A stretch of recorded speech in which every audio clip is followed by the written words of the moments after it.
Huh? Get her her nameplate. Okay. So, hi, everybody. Hi, everybody. I'm gonna call the meeting to order. Thanks, everybody, for being here. Really, really appreciate it. I know it was a hot day.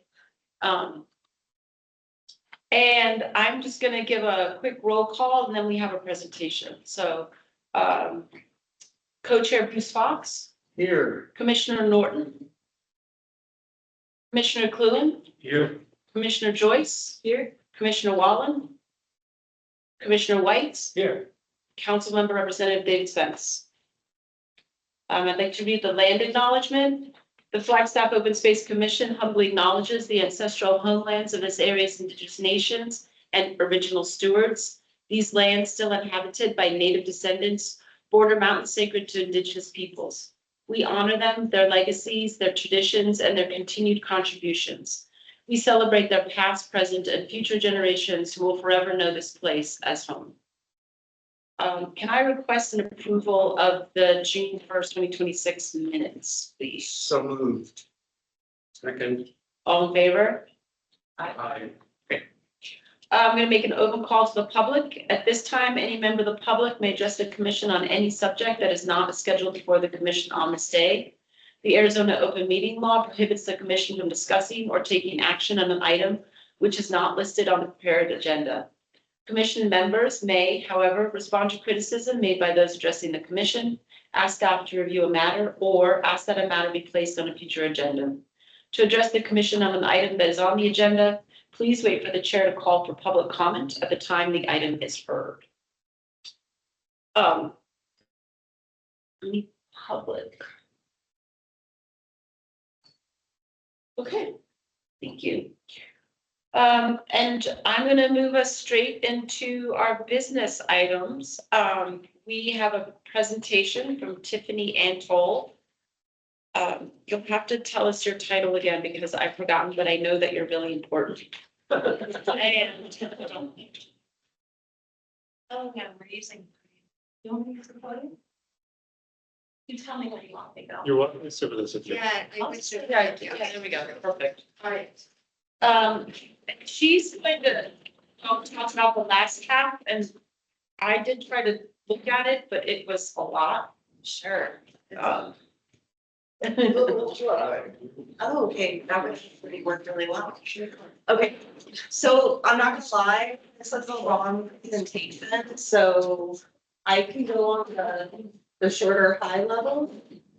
I can really go in depth, or I could stay high level, and then if you have questions, just cover me away. I was gonna suggest two questions that we would have for you at the end, and maybe if you know those questions now, that may be helpful, and if anybody else has something that comes to mind, but one of them is, what is the feedback that would be helpful from us? Like maybe dive a little deeper into where you might think that we could provide feedback. Okay. And the other one was just about, like, what's the next steps? Does this go to the public comment and things like that? I guess it's sort of structure, but I think mostly if you have an idea of where you think we should, provide feedback from. Okay. Anybody else? Okay. All right, so I'll just give you a little bit of history of this project. I'll cover the background, the summary of our recommendations, and then these very specific pieces of what we're doing. I know everybody just loves development codes, lives and breathes development codes the same way I do. I like them a lot. So if I'm saying something that doesn't make sense, let's know. Please feel free to interrupt and ask questions. But this is really the culmination of about 3 years worth of work. We started out doing a land availability site suitability study, which was just trying to even understand what is the lands left that could be developed. And then following that is this code analysis process. So the code analysis is really based on two overarching goals or emergencies, and that is sort of the housing affordability issue and then carbon neutrality. Both of those things right now have incentives in our development codes to try to achieve both of those types of goals. Our incentives have gotten a little stale over time, and they've needed some work and refinement. We also looked at just our by right standards to understand how those by right, and by right, I just mean, you know, you could walk in the door and it's permitted, you don't have to rezone or any of those things. So our just everyday allowances really need to also change in order to try to meet those goals. So at the end of the day, what this is really about is zoning reform. There are a lot of different codes beyond the zoning code. We did look at our building code, which is going through the process of readoption. With building code, you'll also see things like the international energy code, and you'll also see the WUI code, which is the Wildland Urban Interface, and new fire codes as well. We also have engineering standards. So there are a plethora of places where these things overlap, and we'll continue to work through all of those different codes. I get to focus mostly on the zoning code. It is just that, a zoning code. It is trying very hard to adjust the process to help alleviate or help us reach our goals in terms of affordable housing and carbon neutrality. So really what we're looking to do is share our consultants' recommendations. This is what they are. They are our consultants' recommendations. We have worked with them. This has been the culmination of lots of public input to date. You know, basically, we're here to answer any questions you might have about any of these recommendations or conclusions that they've made. And then lastly, we'll tell you what the next steps are and how you can find the right places where you can pursue involvement where you're interested. So again, housing supply, affordability and supply, the climate action, and then community growth and livability. I talked about how we got here, but for the code analysis process, we started with a diagnostic. We went through, identified what were barriers to development, and then we came up with a series of concepts. The code concepts is where we kind of hit a little bit of a stopping point for a bit. And we really did a lot of outreach with the community. We had a community conversation, and we got a lot of really great input that helped our consultant get to these final set of recommendations. There is still work to do in drafting the code, but this is where we are, is their final recommendations on how they think we can get closer to achieving our goals. So I talked about that land availability and site suitability study. There's about 7,000 acres of buildable land. Most of it is in residential zoning districts. There are a series of what they call opportunity sites. Some of these are in commercial zones. These are mostly going to be infill sites. And some are in our rural residential zones. So most future housing production will mainly be either infill or the rezoning of these large periphery tracts that are in the rural residential zones. Understanding that, we know we need to streamline our rezoning process, and we need to set up some of our zoning districts to make sure that we're hitting the densities and development we're looking for. So essentially, how do we create compact neighborhoods that can support affordable housing as well as transit? Yes, sir. You have a question already? Go for it. Yeah, sure. I mean, it's on this,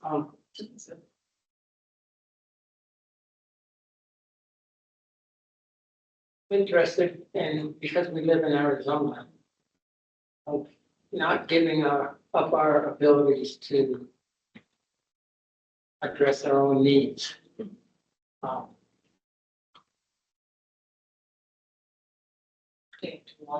Pertaining to land use, for example. If we do something and then later on we find out, hey, if we do this, it would be good for us, but we're taking, and we're gonna have to pay somebody for doing it.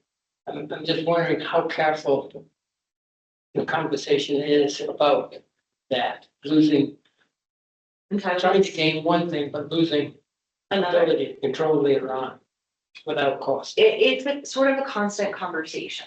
I can walk you through generally the rezoning process.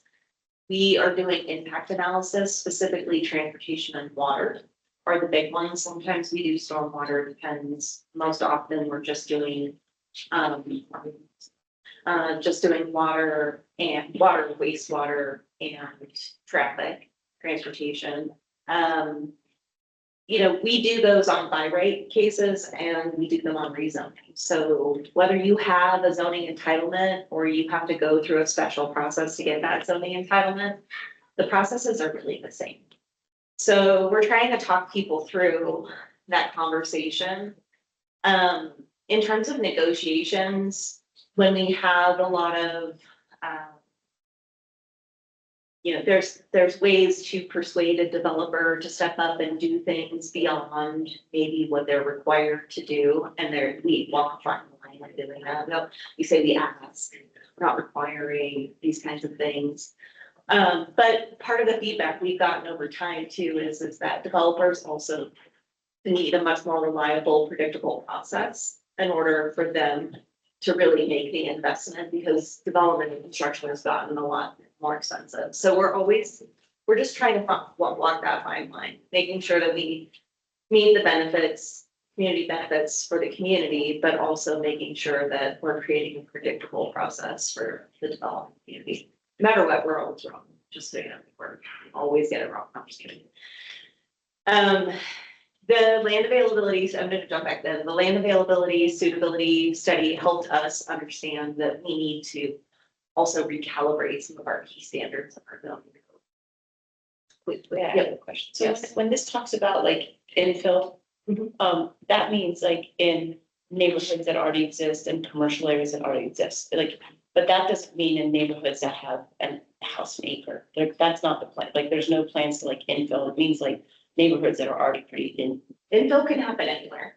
Infill could happen, so, you know, there's some subdivisions where they're actually built at a density of 1 unit per acre, but the house is not sitting on an acre, for example. So infill can happen in lots of different ways. We'll get to talking to talk you through what some of those things look like. Okay. So the summary of recommendations, first and foremost, it's increasing the base maximum density across all residential and commercial zones. Looking at how we can implement a scaled maximum floor to area ratio. I'll talk you through what that is to the best of my ability. But essentially, when we allow things by right, we want to make sure that they're coming into the community, especially infill, at a scale that is compatible with existing neighborhoods. We want to look at reducing our base minimum parking requirements. And in addition to that, working with reforming our winter parking ordinance, because we know that we're likely to see a lot more on-street parking with a reduction of on-site parking from development sites.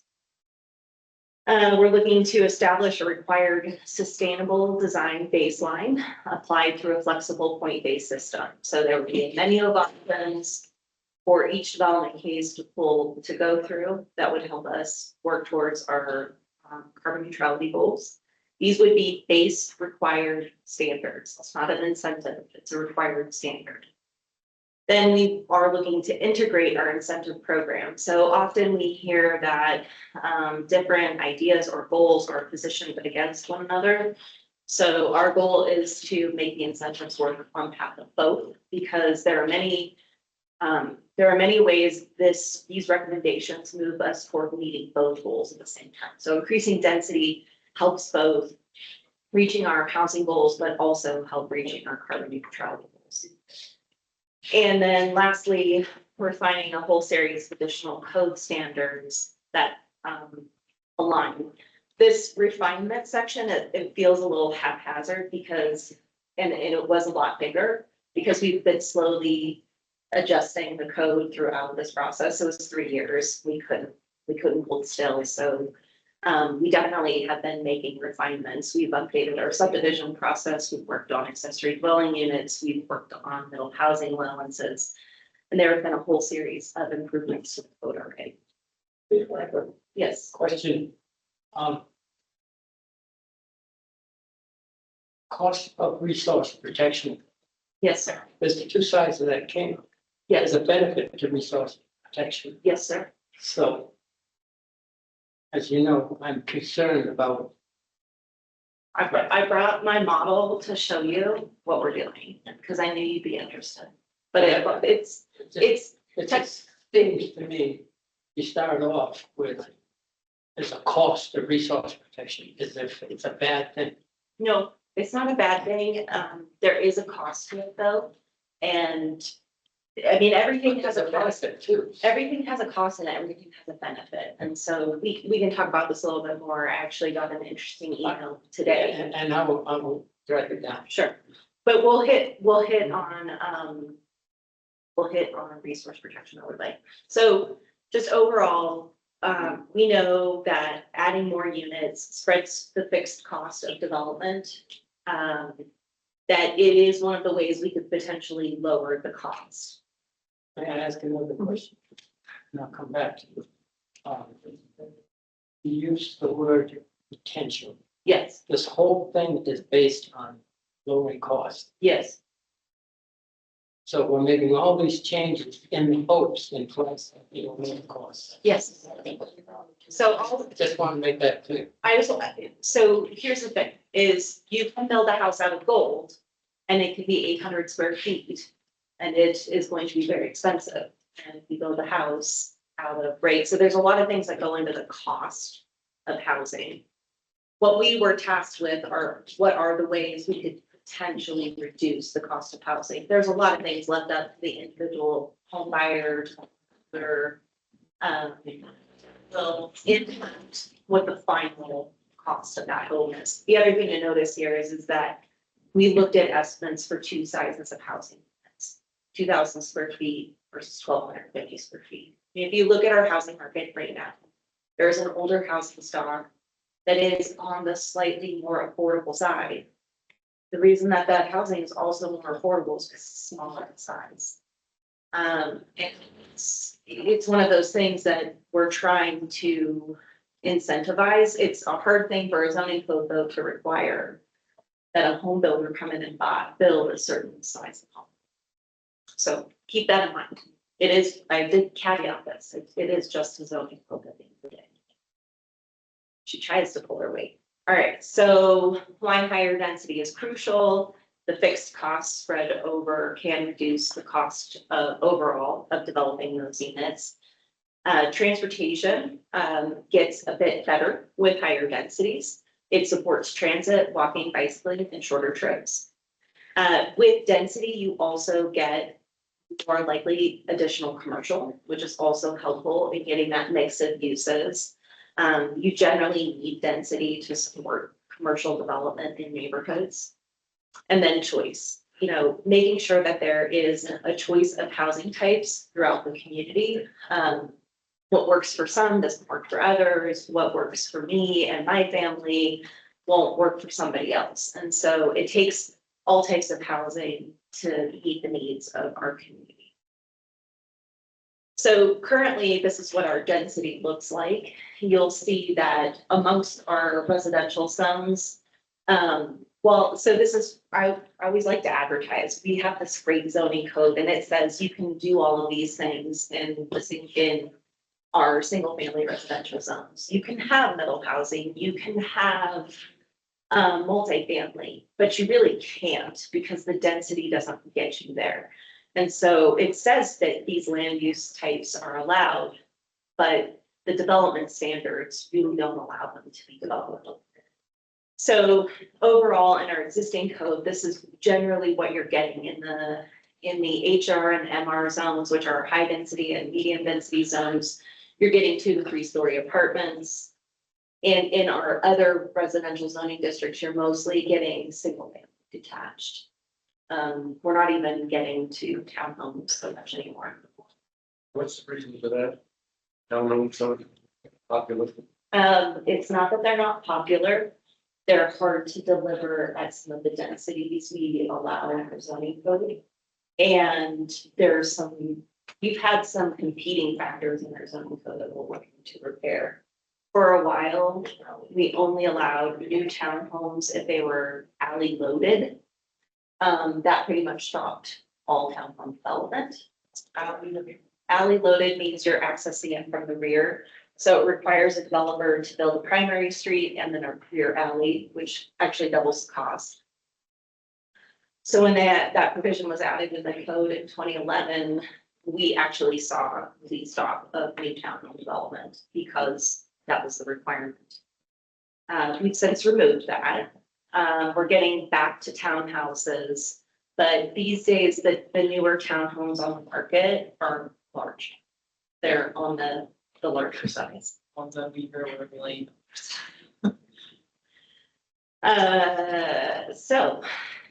You can see we're looking at increasing densities by right across the zoning districts. It feels big, but it's not really big. When you think about if you were to take 10 acres in the R1 zone, which a lot of detached single family homes are in the R1 zone, going from 6 units an acre to 12 units an acre seems like a lot, but really, when you go in and you do that subdivision, the only way you can physically divide that land into lots and get that density is if some of those lots have more than 1 unit on them. So the idea is to get to that middle housing or that gentle density. So you're not just having streets and streets of single family homes. You're seeing streets with a mix, a duplex, a triplex, a single family home. We're trying to create more character, more diversity in neighborhoods as well. So you've got like, you're talking about like the height of buildings here. No, not that Is low. that with 4 to 5 story apartments? I guess I'm wondering like why we're not talking about the number of living accommodations that are 1,200 square feet versus over 2,000. So that's where the zoning code doesn't regulate. It doesn't regulate the size of the dwelling unit that you build. But there are some mechanisms we're trying to utilize to add into the code that will help deal with some of those issues. In this case, this is trying to tell you if you were to build 50 dwelling units on an acre, you're liable to have it in a 4 to 5 story building. Right, but it doesn't really talk about making something that has a square footage that's for the people. Correct. Correct. So we'll get to a different tool. So this tool is just about increasing the total number of units per acre. This is one piece of the puzzle. I'm gonna skip this. So obviously 900,000 square, 900,000. The cost doesn't get hugely better, but it gets better, moves the needle. If you mix the density in a neighborhood. So this is the tool we were talking about. This is a hard one to try to understand. So I'm gonna do my best with this. Floor area ratio is meant to sort of help us develop a scale that a building can be on property. So I don't know if you're familiar with lot coverage, but on every lot currently right now, you can cover 35% of the lot with structure. That's it, right? So the rest of the structure has got to remain open, clear and free. Can't have sheds, can't have structures, can't have decks, can't do all of these things. It's all of that, all basically 65% of the lot has got to remain open. You can put at grade patios, rock and landscaping, but on every single lot, we're talking about leaving 65% of that land free. What does that continue to make us do? It makes us continue to build out on more and more lots rather than using the land we've already disturbed. So a big part of this is getting to using more of that land. So we need to adjust those lot coverage calculations. But on top of that, when we talk about middle housing comes in all shapes and forms. The feedback that I've received in my time in this community is people are open to it when they don't notice it. And when they don't, then they can't physically see the change. Where we get into a problem is when the monstrosities come in, when they're really big, and they're very intense uses. So I think one of the more recent fourplexes that I saw after we passed middle housing was a 24 bedroom fourplex on a 7,000 square foot lot. Now, fourplex on a 7,000 square foot lot, fantastic. The 24 bedrooms, not so much. It's sort of pushing it on the level of it's being too intensive. So what floor area ratio hopes to do, So it's too intensive, like too crowded. too many people, Okay. So- So that works, so 4 units, but there's 24 bedrooms, is there like 6 bedrooms each, 6 bedrooms? 6 times 4. Student housing. Essentially, or an Airbnb, or. Yeah. You name it.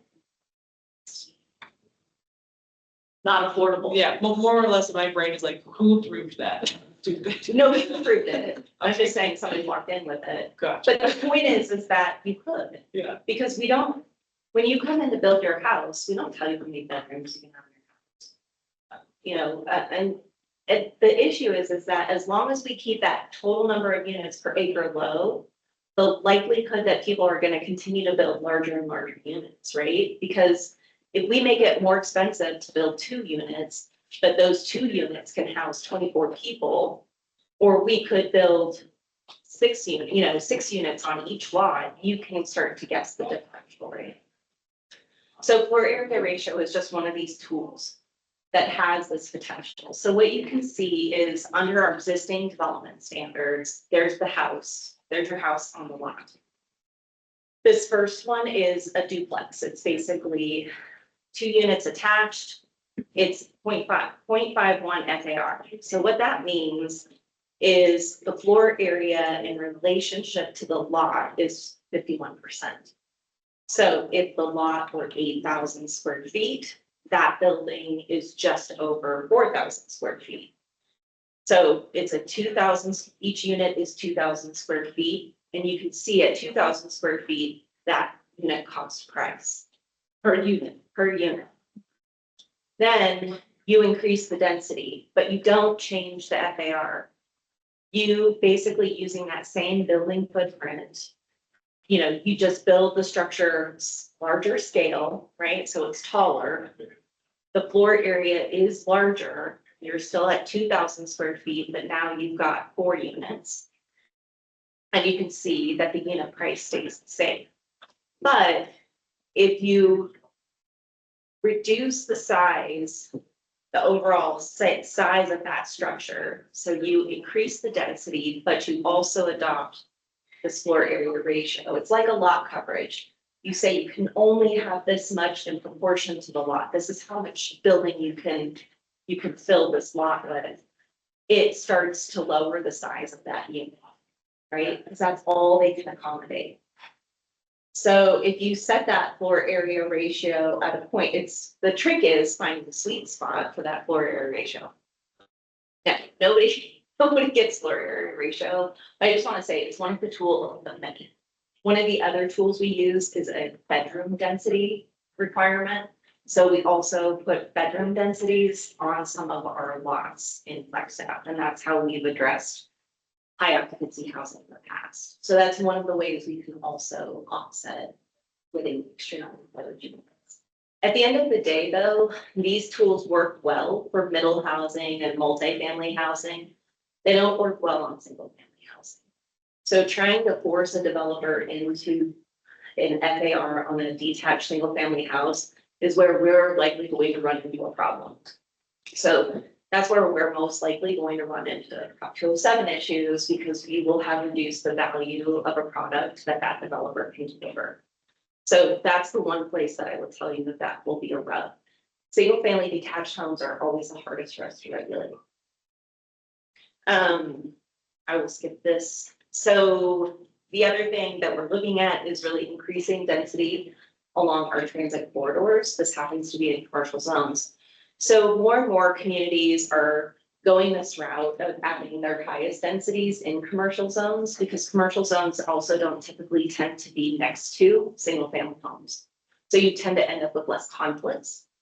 And so they're, in a lot of ways, they're better suited. They have a lot more infrastructure. This is basically showing where commercial zones are that are transit supportive. So we're looking at basically putting the highest density levels in these particular areas. And the pink or the yellow, which way is it going? So the colors represent the zoning districts. Right, So this magenta is highway commercial, okay, and that's the bulk of most of our arterial corridors. This CS is another commercial. So whenever you think pink or red, it's commercial. The orange to yellow is residential zoning. and the pink to red are showing up because that's where there are already plans to put in more high density buildings. There's more land in closer proximity to transit. So Okay. that's where we're pushing the biggest changes in density is along those corridors. Current commercial zone standards either right now constrain density too strictly or require an uncertain approval process through a conditional use permit. So right now, anything that wants to go over 29 units an acre requires going through a conditional use permit and is considered high occupancy housing. So this was in response to many of the student housing projects that developed. There's also some bedroom density issues, but essentially this would be pushing, instead of going to 100 units or 150 units per acre, we're talking about going more to 50 to 60 units per acre. That it don't quite end up in as significantly size large as some of these mixed use buildings. So we're looking for that happy medium in between. When you say mixed use buildings, I mean, like it's more than just like college students can live there. Yes. It's mixed use, but like senior There, citizens. there are no projects that are limited only to students. Okay, There are no housing, we call them student housing, but, and they're marketed toward students, but anybody can live in them. They cannot discriminate. The only class you can discriminate against is students. no, I just wondered, like, in the long run, if this university has fewer students, this housing would be available for more people. I think it's always funny though to say that under the Fair Housing Act, the only group you can discriminate in a lease is a student. A college student. Recommended commercial zone standards allow transit supportive density by right and attractive incentives for affordability and sustainability. I mean, density really hits all of the true characteristics. So we're just trying to figure out what are the right places. You know, we're following up right on the tail end of the regional plan. So the regional plan has set out the core policies and strategies, and we'll be applying these densities accordingly in alignment with the regional plan. I talked about the 50 or 60 units per acre. When you look at the hub or the jack is what it's called, just so you know, that's about 100 units an acre. So 50 to 60 is still less. Addressing common concerns about higher density. Everything will be tall and boxy. And then Flagstaff doesn't have the infrastructure to support higher density. I mean, we hear that now, even with lower density, we don't have the infrastructure. Generally, if the infrastructure isn't there to serve you, you're responsible for upgrading it to make it work for your project. So the water line's not big enough, the sewer line's not big enough, you'll be fixing that.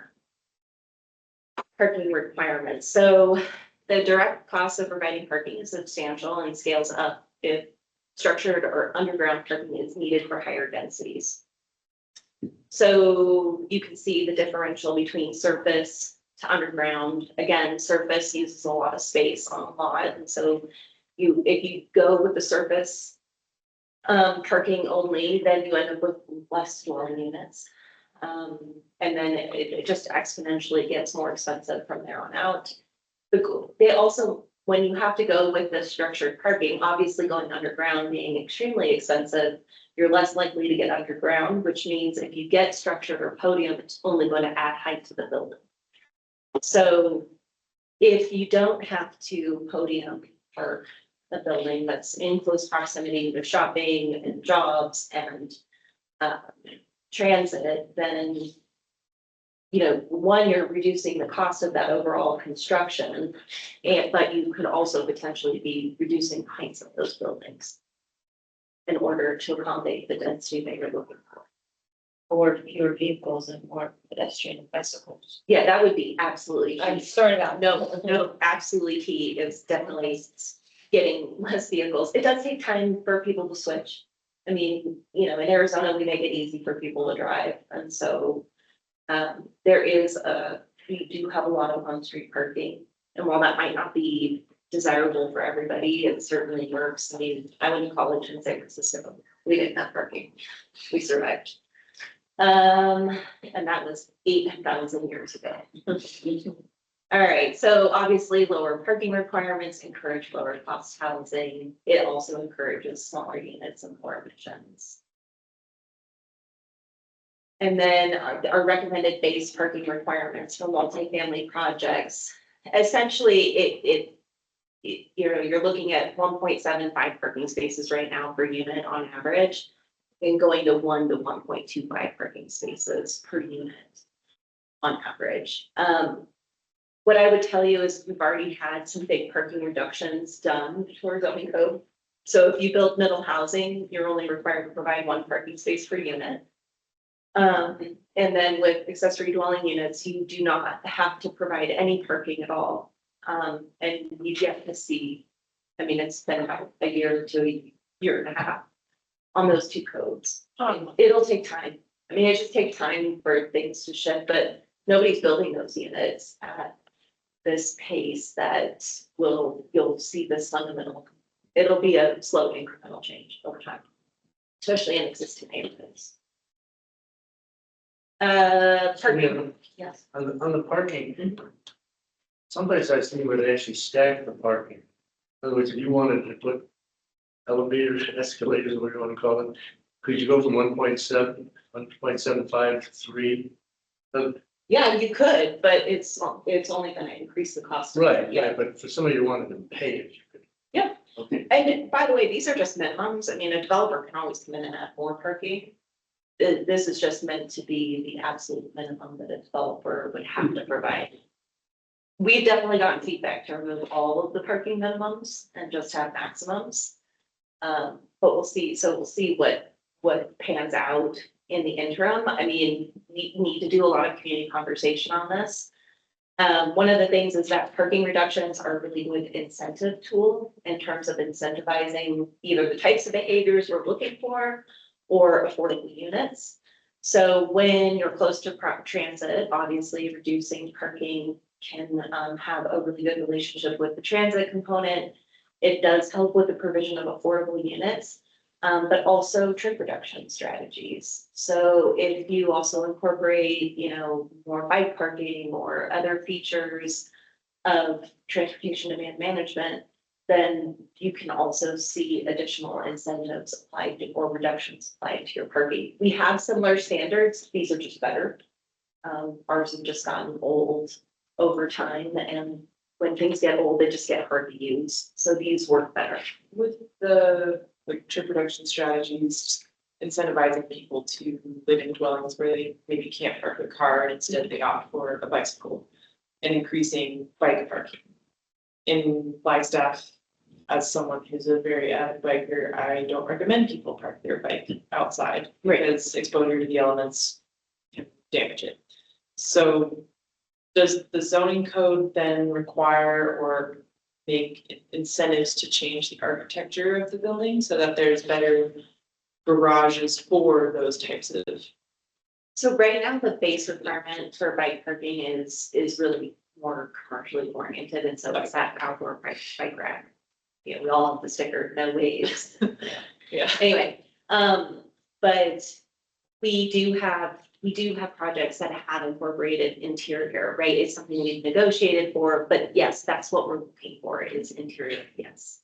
We've never leave my bike outside ever. All right, the winter parking ordinance, we do know that we need to look at how we handle the winter parking ordinance. This is a great time to be having this conversation because we had no snow this year. So everybody's like, that's fine. It could come back. This is a change of business practice. We have developers build streets with on-street parking, and then we don't allow overnight parking 5 months out of the year, which is kind of got to do one or the other. We either need to get rid of the requirement to add so much on-street parking on the streets, or think about a different way to allow people to park on the streets. And maybe we just have people move during snow events. If there's not a perfect system, it will result in some issues and we do have to manage expectations with the delivery of services. Does the conversation ever about like wider sidewalks ever come up? Because I feel like if cars get left on the street and there's still snow, that like you still need places to get the snow off your car. And people still need to be able to walk on the sidewalks. Like I just wondered, like I always find that sidewalks are too narrow, like they could be twice as wide and solve some problems. So it's why we require parkways, is for the snow storage, so that But when you say parkways, Between the road and sidewalk. where we ride our bikes. well, unless you, right. So the parkway is usually the landscape strip between the sidewalk and the street. Okay. And that's what's meant to be the snow storage area. That's why we require them. But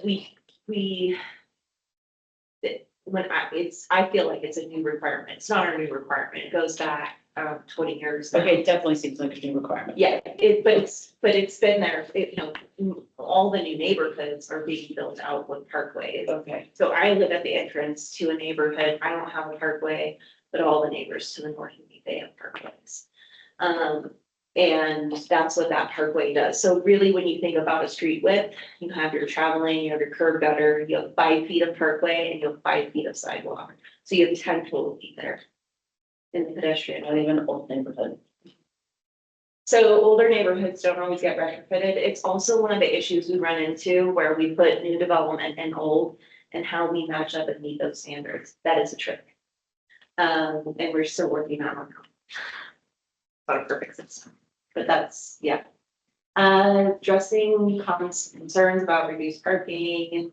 A lot of times what we get are streets are too narrow and that cars have to sort of maneuver with on-street parking. Yeah, and that's a good thing. Because honestly, it slows you down. And that's what we do want is to see, like, the more obstacles in the road for cars to slow down, honestly, the better. You heard me say it. Don't tell our enthusiasts that I said it, but It's called traffic calming. it is. I live on a really, really, really wide street that people scream up so fast. But I have neighbors now that park on the streets and a lot. But it's fantastic because it actually slows people down. It's been wonderful. So our integrated incentive network, this is taking our existing incentives and combining them. So we'll have different tiers, one that focuses primarily on sustainability features, one that focuses on affordability, and then one that includes both. Right now, our incentives don't deliver the bang for the buck, and that's what the big goal here is to give more to get more, essentially. And we talked about creating this flexible point system, so a developer can come in and they can choose which items they want to add to benefit to the overall development project. And we would have this nice little fund, calculation tool that will help us work with the applicants so that they can comply. Carbon emissions are estimated to reduce by up to 14% compared to an existing project under new code. So right now, we're still going through the building code adoption process and figuring out which version of the energy code will be adopted. And once that's completed, we can finish this.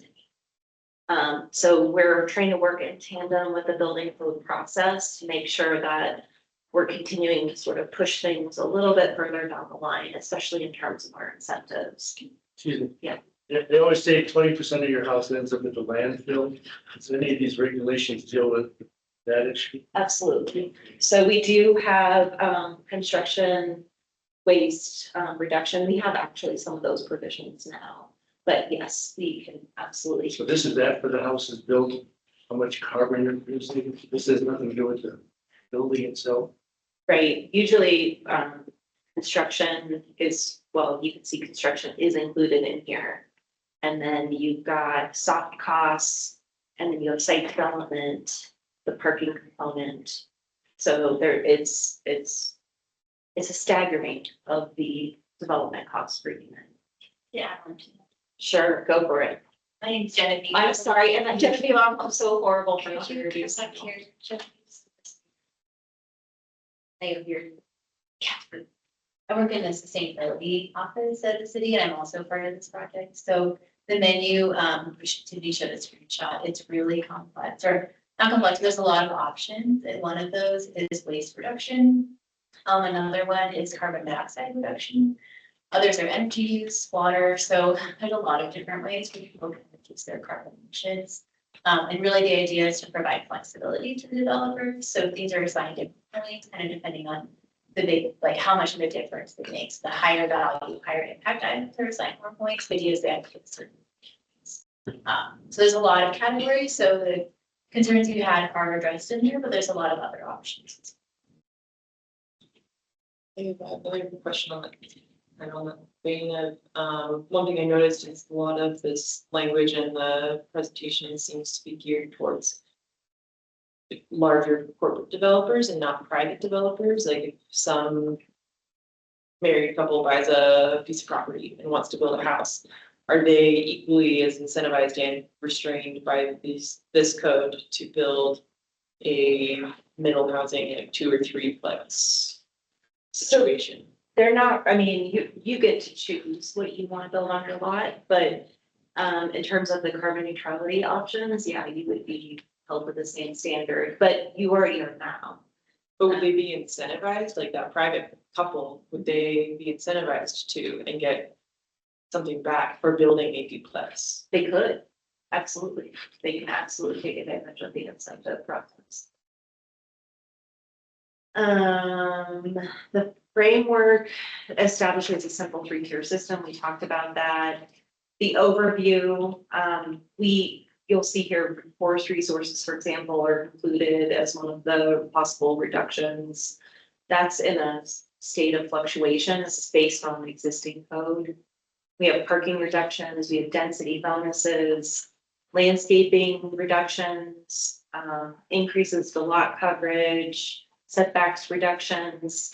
I think they threw in here a possible building height increase, but these, again, they're just ideas at this point, and we'll need to flush through what they all look like.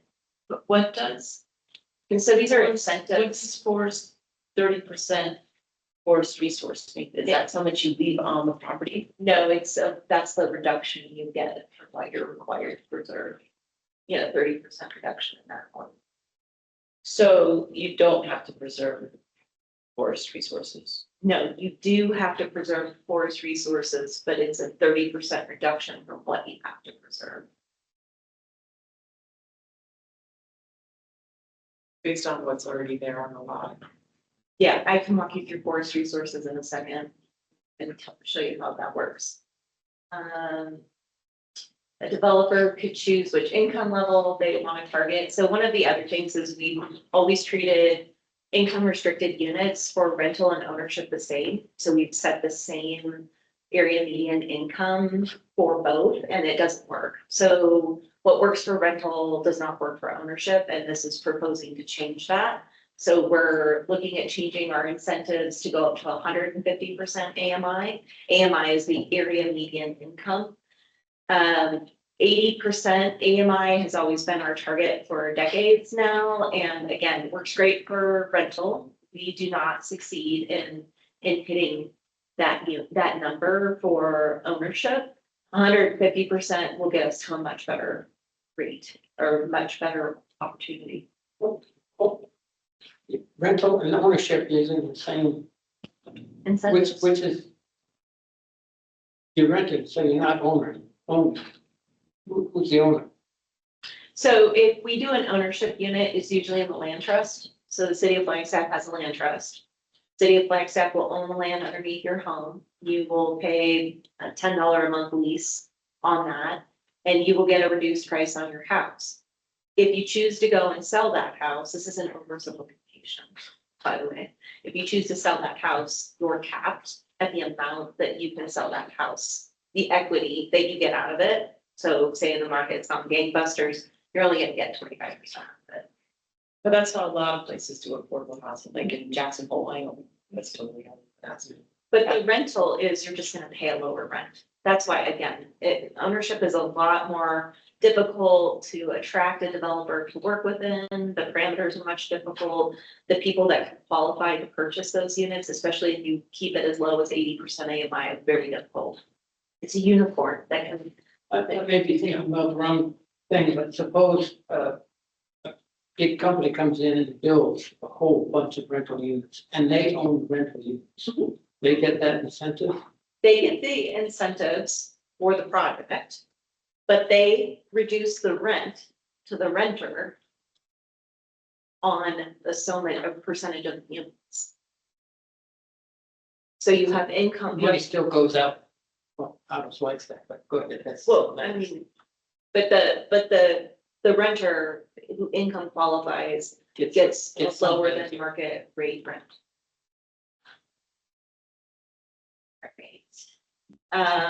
So these are just, again, recommended densities that you, because it would increase densities even further for the incentives.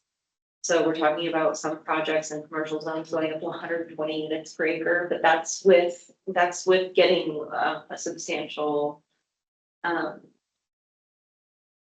project that provides substantially towards income restricted units. So we have to do a lot in order to get those generally.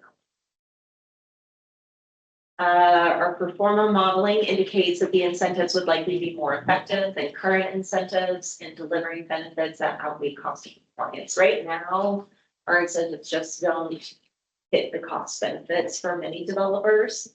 Depends on where they fall. We have one really great incentive right now, and that is if you come in at 100% affordable, we can pretty much waive any piece of the code. We've kind of been lauded around the state for this piece of code. We've had, I think, 3 projects take advantage of it. You'd never know the difference of the things that they ended up having waived. And they all came in, some of these projects serve 60% AMI, so some of the lowest of the low. They generally tend to be light tech, so they do have some tax incentives, but they definitely serve a population that's beneficial. Common concerns about zoning incentives, they're too generous, they'll allow new forms of development that are not compatible. Our goal is to really continue to try to keep things compatible, but sometimes we have to understand where are the trade-offs we're willing to accept to get those income restricted units and units that bring us further towards carbon neutrality. Okay, additional code barriers, refinements to the RPO. The resource protection overlay, there it is, everything in green, so basically about 1990-ish is when this was applied to almost every piece of vacant land that was at least 5 acres in size at the time. So really that core of the city that you see that's not in green was everything that was already built. And so everything else is in that resource protection overlay. The resource protection overlay focuses on floodplains, forest resources, which are trees, and steep slopes. The floodplain standards, there actually are none in the resource protection overlay because floodplains are regulated through our stormwater standards, and it's a whole different separate process. And generally, you're not building in a floodplain. Where we do have floodplains are mostly already in existing developed areas. So where you do have development in floodplains, it's because it's historically always been there. So south side, in and around, well, City Hall is in the floodplain. Makes me giggle, sorry. They recommend that we do make some changes. We have been making changes to the RPO throughout this. The principal change has been the pilot program, and that is specifically in regard to forest resources. So I can show you what this looks like. But right now, the way that forest resources look is you would go out to a property, and technically the fire department should go out and tell them how to thin that property. Once that thinning is either done or considered, it's removed from the resources we work on to do resource protection. Here's the problem. The way they thinned properties 20 years ago is not the way they thinned properties today. It's not the way they thinned properties 10 years ago. So we have a lot of properties in a lot of different states based on how they were originally thinned in the beginning. And then how they were thinned sets out what resources were preserved. So the way our resource preservation standards work is residential uses have to preserve the highest rate, commercial and industrial the lowest rate, open space the lowest rate. So residential has to preserve 50%. Commercial is 30. Open space is 30, industrial is 20. So what does that mean? At the time we wrote the RPO, the land uses we were trying to attract were commercial and industrial. Because that's what we felt we needed at the time. Sorry, you can zoom on. And then, so residential, we put all of the burden on residential properties especially for forestry sources, but also for slope resources as well. So, Can I ask you a question on that? Because we're in a fire area, it's getting harder and harder to underwrite. yep, And if the fire department takes out X amount of trees, you build your house, and your underwriter says you've got to have a 50-foot fenceable space. Now all your trees are going. so IBHS is between Hypothetically, that you need 5 to 10 feet. So this is what we're working on. So if you can go in and get that IBHS certificate, that's mostly what insurance companies are trying to do. I just got an email forwarded to me from State Farm, who underwrites the majority of homes in the city, and they are canceling Right. the vast You're majority. not writing, yeah. No, they're not writing any new, and they're gonna cancel a lot more. What is IVH? For you. It's the international, do you know what IBHS? The insurance. Yeah. Insurance building standards, something Yeah. to do with fire safety and. Insurance standard. So they issue certain, Institute for Business and Home Safety. thank you, that's it. Something. So, yes, so we are now in this new dilemma. Can I throw this one up here? Do you have a meeting with Ms. George? I can do that. Sorry, this is cumbersome. And I guess my original question was going to be, are you working with the insurance commission? I'm not working with I mean, the, not some unit in the city, but how we solve this dilemma? yes, so the fire department will not leave me alone. They're in.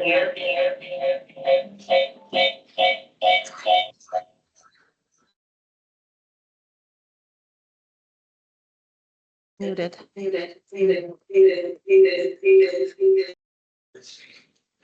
There, now I'm muted. All right. We are working with so these changes are gonna come in multiple places. The resource protection overlay is one of those places. That's where we will set standards that any of the resource trees will not fall within 5 to 10 feet of a structure. So there'll be that underlying sort of requirement. We are then also adding zone 0 standards in our landscaping, because the last thing we want you to do is then go in and plant new trees next to your house. So there'll be additional zone 0 requirements in the landscaping code that will prohibit that. The next couple of places to go are sort of tricky, because the next two things that you can really do is if you have a 5-foot hard surface all the way around your home is the big one, right? So whether it be a walkway or hard rock, you don't have loose soil, like loose pine needles, that kind of thing up against your house. You've got that 5-foot clear hard surface around the house. The last one is, they send me lots of videos on this all the time, but if one house gets hit in a neighborhood, what generally brings that fire from house to house to house is fence. So all these wood fences that we have are the big fire spreader between residential structures. And so what they recommend is that 5 foot from your house to your wood fence is if you can do that, and you don't have to do your whole fence level, just that 5 feet. How I get that into code, I mean, that's on the list to put into code, but again, that's one of those places where it generally costs people more money and you get pushback. And so if you start going into existing neighborhoods and somebody's replacing their fence and you tell them they've got to do 5 foot of metal, I can already expect some of that response. It'll be interesting. We'll see where we get to. I think the more people get their insurance canceled, the more they're gonna want this certification, and the certification's gonna get them there. So I don't know if it has to be the zoning code that gets them there. So we're trying to contemplate all of that. I got an email today from a developer who's like, you gotta fix the RPO, all of our insurance is getting canceled. And then I drove through my neighborhood that's not in the RPO, and there are lots of houses, mine included, that have trees within 5 feet of the house, like a lot of Flagstaff does. So whether you're in the RPO or not, their neighborhoods have lots of trees. It's just kind of our aesthetic. But I want to show you what we're doing. Another thing that I was just thinking, like anecdotally in my own house, there are trees within 5 feet of my house, but they're not on the property that my house is on, and other people's. Yep, that's my problem. You mentioned the open space had the lowest density of trees. What's the definition of open space when you say So it's a zoning district. that? Okay, The open space zone Okay. requires only 30% trees be preserved. So a residential has to preserve higher, if you're in a residential zone, you have to preserve more trees than if you're in the open space zone. And by open space in a developed area, you mean like a park? Mhm. Yeah. Weird. Do we still call that open space or is that common space? Oh, well, yes, but there's a zoning district called public open space. Right, which is say what, but McMillan, that's what we rezoned, McMillan makes a natural area. So if you're in a public open space zone, if you're in a public facility zone, you'll preserve at 30%. Or if you were in the R1 or the MR zone, you would preserve at 50%. But I think for this group, it's important to understand that public open space it's not. is typically not being developed in the first place. Agreed. So you're not taking out those trees, but public facility, which we kind of mirror, that is where you can have a park or a city hall or a school, or, and so that requirement is also pretty 30% low. I just don't know why we even have a resource preservation standard on public open space zone, but Yeah. what we do. So I just want to share because this. we didn't think about it. When we created it. Everything is a learning lesson. This is why codes need to change. The resource protection does a lot of really great things, but it just needs to change. It's just time. So I want to show you what we're doing. And I've not showed this to anybody. Where is it? Where did I? There it is. So turns out you're really, really lucky when you're GIS team. I'm not sure right now. It turns out you're really lucky when you're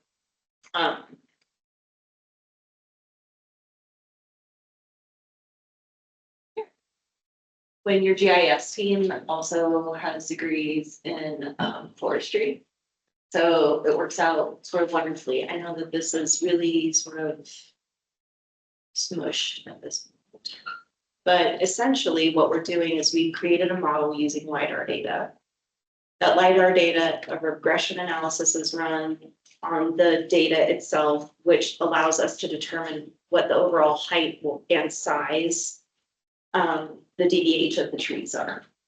So utilizing that data, then we can identify all of the trees on the site. I'm gonna zoom out on this one. Hopefully, so you can see it. Or maybe I'll zoom in. So what this model is doing is before we've required developers to go out and actually survey tree points, which is time consuming and expensive for them. And they've never really done a good job of what the RPO is trying to get at, which is to save the biggest of the biggest trees, because we do get those a higher point value. So what this model does for me is it takes what our current standards are based on the DBH of the trees. It assigns all of the things that our code does, But then it also compares it to newer standards, which is trees per acre in the basal area per acre.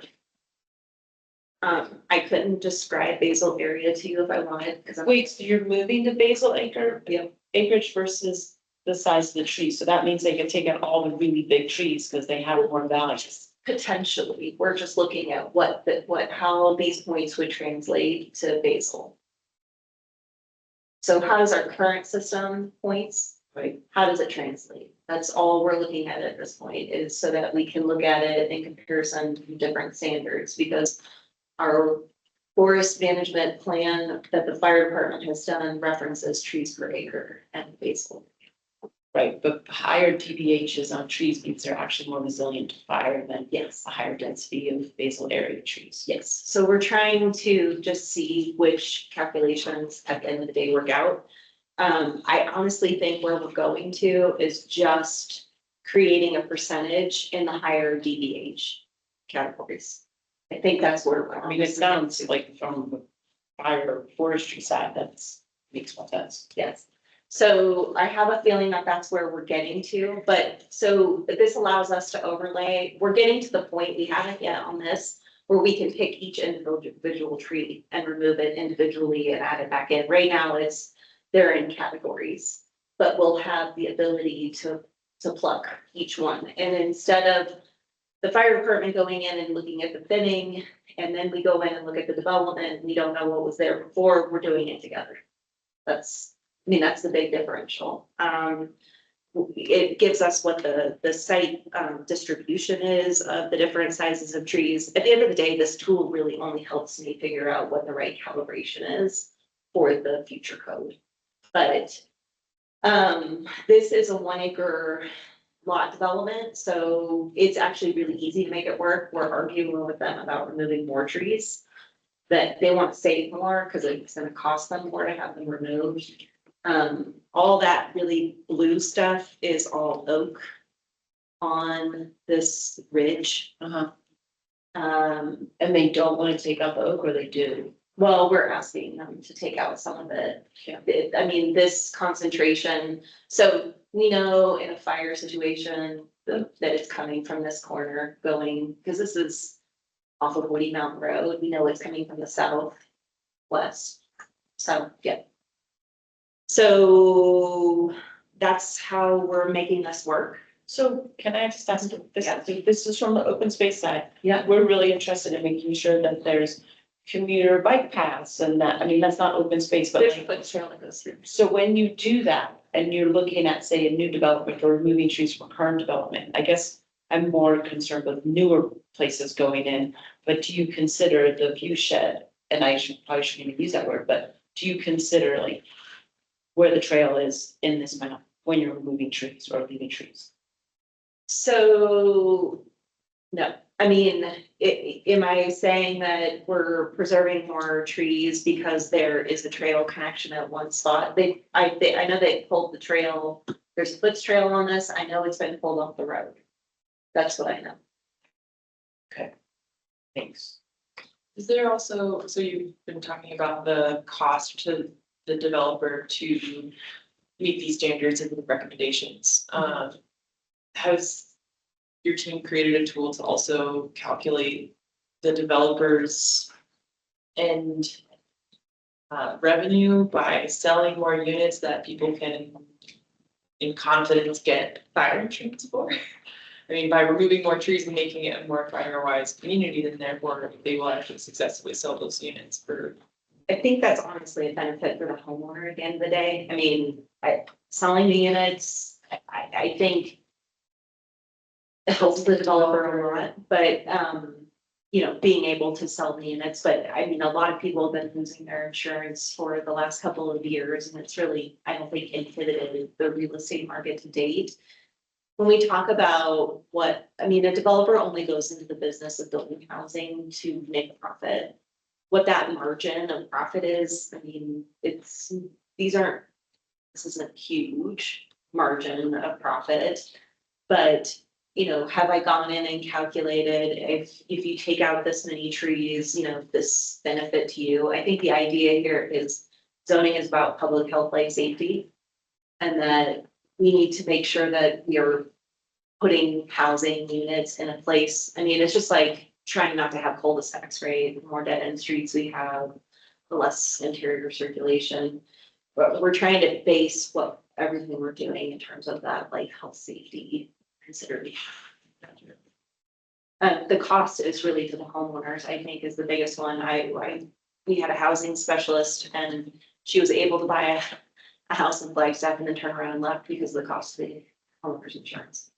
That's kind of why I asked the question, it's like, especially for these newer developments, the developers sitting on that investment and losing money as the house doesn't sell. Mhm. For that first round, it's off of their list of units to sell, out of inventory, so to speak. So the longer it takes to sell, the less it's worth to them. And so the homeowner comes in to try and buy it and they can't get a mortgage because the bank won't give them money because they can't get insurance. A lot of times they don't build the houses until they acquire. Oh. There are developers that absolutely do that as well. Hmm. Not all. And insurance is all driven by the California fires. Because nothing's changed here. Except California is a little bit different, right? Because California, the state of California, it's funny, my brother From the just bought- insurance point of view. Yeah. I love. No, but I mean, the state of California provides insurance if private insurance fails. Is what I'm saying. It's far more expensive. Well, actually, my brother just bought a house in Big Bear. Completely forested and I was like, yeah, I'm laughing at your homeowner's insurance. And he was like, oh, no. And I'm like, oh, that's a screaming deal from what I'm hearing people pay here. So. Point is, a lot of what we're doing here is driven by outside influences, market and things like that. And Absolutely. I just think we lose some things because I can't control the market. You did say that again? Lose? I hate to lose What do you some lose? of the quality of Flagstaff. I understand it's very complicated, so I'm not trying Yeah. to argue one way or another. By the pressures of the outside market. Mhm. But I would say the same, I mean, And- I think and- people feel that way about development as a whole too, right? They feel that way about development as a whole. So every time a new subdivision comes in, I think sometimes people feel that way, right? I mean, they saw an open area, they saw a place where people walk, I've heard people talk about, oh, that's where we had our Easter egg hunt every year. And now it's an apartment complex. Yeah, it's not that, for me, it's not a NIMBY type of thing. For me, it's managed growth. But we can't really manage our growth from an internal point of view because of all the externals. I mean, do we know how many apartments we have that aren't rented? I don't know. I don't have that number offhand. I know that our housing division, and there's a report that's put out by Housing Solutions, and I apologize, it's been a while since I looked at the report. But Housing Solutions does a yearly report out on what our vacancy rate is, what our rental rates are. I know multifamily, we've definitely made some headway, and we've definitely made headway in affordable units. We've made more headway in getting rental units. I think we've had a much bigger impact on the rental market as a whole, and there's less stress. It doesn't, so part of what happens in the market is, you know, the market, that demand gets really high and you start building, and then the market sort of eases a little bit, right? So rents come down, but then development stops and then you just back it back up again, right? And so then you have to ramp back up to development. What is healthy is to see a steady growth, right? Not big surges of multifamily, but just constant steady growth. And I think we're getting to that. We're finally getting to that place where we're just seeing more of like, instead of large peaks in terms of multifamily. For single family, it's a little bit different because the market factors for single family are so different. And who can buy and how that works. I mean, if I had to come into this community today, I couldn't afford to live here and I couldn't afford to buy my house. It wouldn't be possible. And Yeah, again. It's the outside market, it's the quality of life in Flagstaff.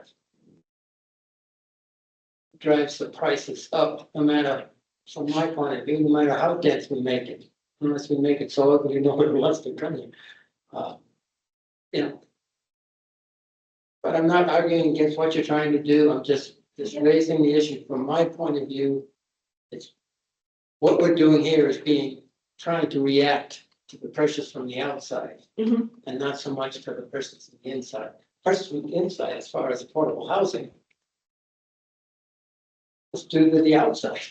Well, and the one thing that I would share with you too is that I think Flagstaff, well, we've been on the lower levels of allowed density. Like if you compare our downtown to other equivalent western cities of similar size, our downtown is far less dense than any of those other western cities, right? So we've definitely kept our density levels lower, even in comparable areas in the west. But beyond that, I forgot what I was gonna say. We've kept our density lower, but we've also been on the cutting edge of, for example, accessory dwelling units. One of the things that's touted throughout the country is allowing accessory dwelling units. We were already there. And we've been there for a long time, longer than I've worked at the city, and it's been pretty phenomenal. And over time, the restrictions on them have gotten less and less as people get more and more comfortable with them. I mean, we were to the point when we first started accessory dwelling units that we would regulate your placement of windows because people didn't want the accessory dwelling unit windows to look in other people's backyards. But we don't do that with the principal house, only the accessory. Why? What are we worried about? So that's the places of zoning reform where constraints get loosened. Now, the state came in and said, y'all need to allow 2 accessory dwelling units. So what everybody should realize is, but the minute the state did that, every lot in Flagstaff was allowed 3 dwelling units with 2 parking spaces. I mean, you have no parking for those accessory dwelling units, but so the state will push on the pressure, But others, I'm sure, to account for this law is the part that unravels the accessory dwelling units is the inability to regulate short-term rentals. Because oftentimes people will build them not with the intention of housing a long-term resident, but more as an investment for revenue for themselves, which is totally within their rights, but to meet that demand and incentivize ADUs. So the good news is we actually have some short-term for sure on ADUs. Is the only housing type that we do. And in fact, the state modeled their ordinance around which is you can come in and you can live in the house and you can rent you can rent each unit. So say you have 2 ADUs, you can rent those 2 units. You can live in the ADU and rent the other ADU and the house. But what you can't do is short-term rental. Right? So there are some limitations on that, which is awesome. It's not great. And again, our hands are a little bit tied because of the state that we live in for the short-term rentals. But the other thing to consider about short-term rentals, especially in that situation where a homeowner has the house, it's only helping them pay the mortgage. So whether it's short-term or it's long-term, I have neighbors, I'm the only house on my block that doesn't have like an ADU or hasn't been a short-term rental on my little tiny block.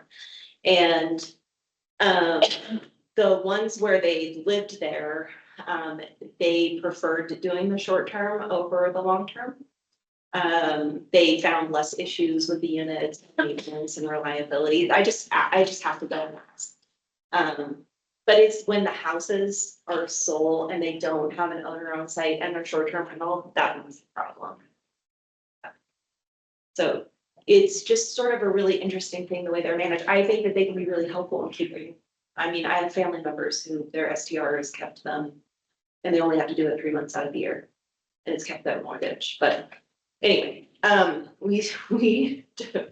Yeah, I want to get back to the RPO things, because I feel like I just want, think from the open space part is that I want to make sure that changing these, and I don't know how they're helping open space, but things like neighborhoods and little pocket parks that exist are really, really important as open space for our community and highly, in particular, highly densely populated areas.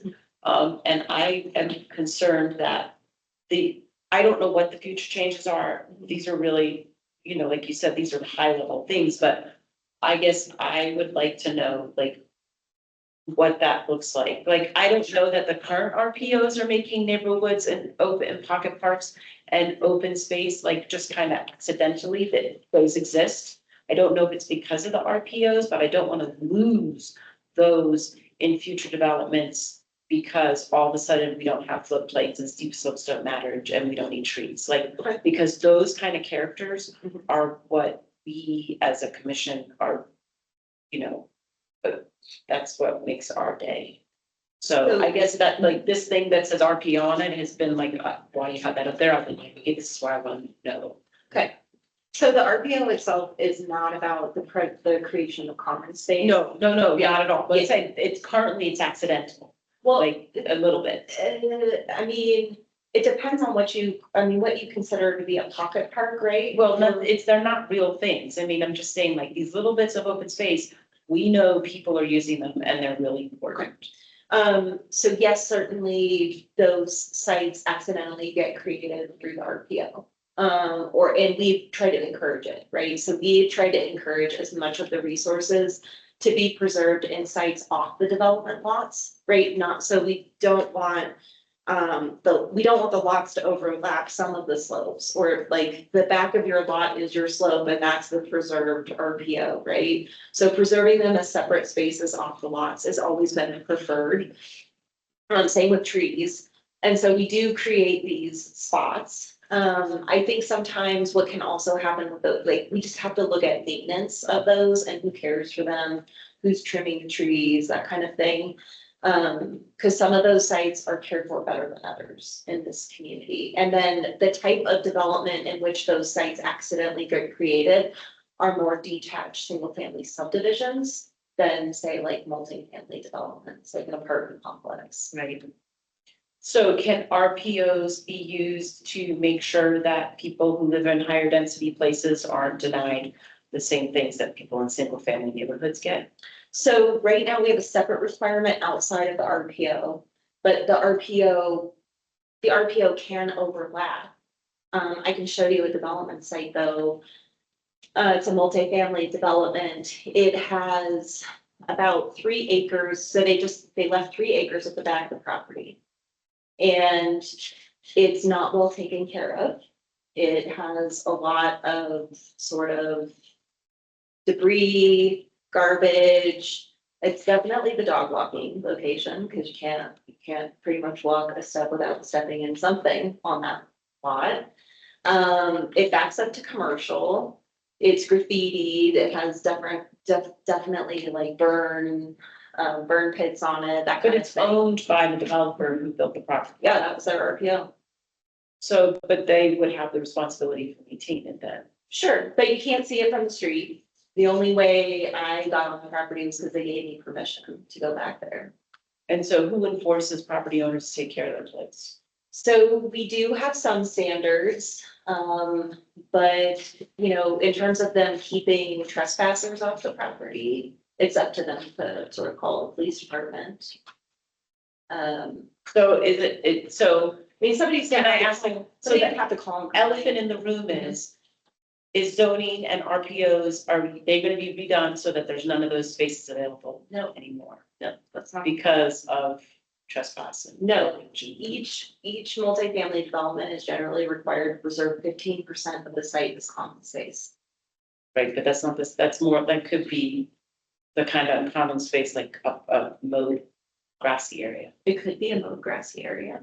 It doesn't have to be, though. It could also, and I think some of the developments that we've seen coming through are setting aside quality common space, and they're putting in maybe one of their trails goes through it and a couple of benches and maybe a trash can. So it's still quality usually, quality natural space for people to still enjoy, and they're open to the public. I mean, we have seen those coming in. Yeah, but I mean, it's just about, I mean, they're required to provide that common space. If they want to provide it as a grassy field, though, they can. I mean, we definitely have that kind of space. But I think one of the interesting points though, with the RPO changes, and I'm definitely probably reaching outside of my I love you. area of expertise, so you can correct me. But if we're stacking slope preservation, resource protection in the same areas, I think we're gonna get quality resource preservation in multiple ways. I think the maintenance concerns that you raise are good ones, but we're always going to have that. Yeah, no, agreed. Whether they did donate it to the city, like that's another option. They could donate it to the city and we could say, yep, that's great. And in 10 years, I can't maintain it, right? So, we need to be careful about that too. But I think the set aside of the quality space at the beginning of the development is certainly a step in the right direction. Do you agree with that, especially the stacking? Maybe you could talk about that Sure. a little more. So right now, the way the resource protection works is, slopes are the high, well, floodplains are highest level, so you always go for floodplains first, but again, nobody wants to build a floodplain anyway, because insurance. And then after that, it's slopes, and then it's forest resources. And there are smaller other items that there are really no objective standards. So it talks about rock outcroppings, which generally do want to stay away from rock outcroppings when they're out there developing. They can be little problematic areas. But there's no set standard for some of those things in the code, right? So I feel like the code sometimes sets us up for, it can set us up for failure, right? It's, you can read these purpose sections where it says all these great things, like we do all of these things, only that's not what the code actually does. So part of this is making the code do what it says the purpose of the code is. Also changing the purpose of the code a little bit to incorporate firewise and wildfire management. But other than that, I mean, the goals of the RPO are still the same. With that said, in terms of the way it works right now is, if you have to preserve, if say you have some steep slopes on property and you have to preserve 85% of those steep slopes, the trees on those slopes are not counted towards the tree preservation rate. So you don't get credit for the trees you save on a slope. So if the slope gets saved, then those trees just get taken out of the calculation, and then you gotta save 50% of the remaining trees. So that's one of the issues we need to fix. For developers. So if you save the slope, you're gonna save the trees. But so it kind of double dips a little bit, so it kind of builds on each other. What they're suggesting that we do, is, because I will tell you, some of the slopes we've ended up sort of working on or preserving, they probably haven't been what you all would consider like quality spaces. Some are, and some absolutely aren't. But what they are suggesting that we do is we go through these areas and we define what the quality ridge lines are. Where are the ridge lines that need to be preserved? Where do we not want to see interrupted development? And if we can reduce or limit those areas and target those specifically, we can write specific standards that set those aside. So that's their recommendation for the slopes. Like for the edges of the Rio or something, like where it goes down underneath the highway and it comes out the other side. So you can define what the ridge lines are that would be important, and you can pull into that view sheds. I wouldn't recommend using the No, term no. view shed, but part of ridge line is a view shed. You know, what you see, what's worth protecting. one of the ones that Nat and I fight about all of the time is on, the Fort Valley side of the mesa. Of, so, you know, where, as it goes up on that ridge line, and you have lots of development along that ridge line, and then you had one new development come in. That happened to not be in the resource protection overlay. I cannot tell you why that one development site was not in the resource protection overlay. So that developer got to do an affordable housing development, but the next one over can't because they're in the resource protection overlay and they can't do anything. Because pretty much it's It's a steep slope. but almost the entire ridgeline is disturbed along that Fort Valley corridor. Not all of it, but a large majority of it has been disturbed with the apartment complexes. So any changes made in here would cause any of that future development to be, everything to be rezoned? No, any changes we make would make anything in this green area. It would give it different development standards. The current green area is not developed No, and currently has the resource protection overlay on it, in its current existence. yes, and some So- of it is developed. And some of it's developed. Oh, some of the RPO is developed, Yes, the land, yes. but all the green is not developed.